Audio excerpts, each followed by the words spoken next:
Joining us on this New Year's Eve on WTWO News at 6. I'm Dana Winkleplex. Mike Tank has the night off.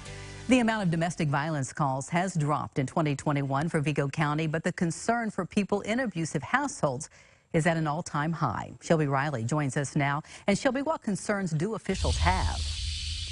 Holidays are typically a happy time to celebrate with family and loved ones, but it can also be a really stressful time full of tension for some. Police say they tend to see an uptick in domestic violence calls during the holidays.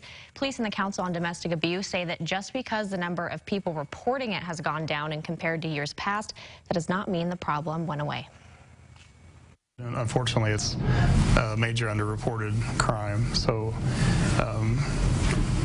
we really don't know the true extent of the problem. Because not everybody that goes through a domestic situation is going to call the police. Sheriff John Plassey with the Vigo County Sheriff's Office says in 2017 they had 524 domestic violence calls. In 2018 it went up to 664. In 2019 it dropped to 580. In 2020 it raised to 597. And in 2021 it dropped down to 469. Plassey says the drop in calls raises a bigger concern that the abuse is still happening but not being reported. I know it sounds weird. You're with family and friends, but we see problems sometimes with that. And one of the most common factors of that is alcohol. In 2020, he says it is possible to attribute the increase in domestic violence calls to the pandemic. If you mix alcohol in with being stuck at home, Plassey says it could be a recipe for disaster. I think people are probably a little more comfortable now.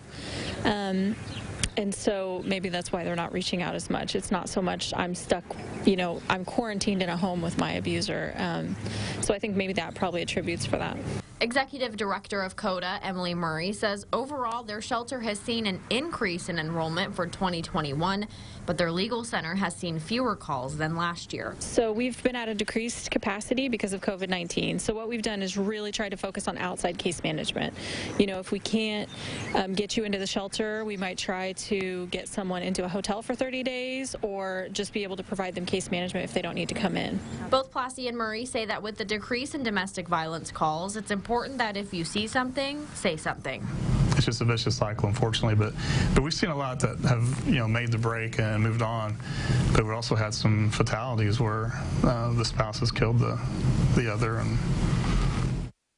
Even if you are not comfortable talking to police or CODA, both Murray and Plassey say it's best to make sure someone in your life is aware of the situation. If you or anyone you know is currently in a domestic violence situation, you can find resource and contact information for CODA on our website, of course.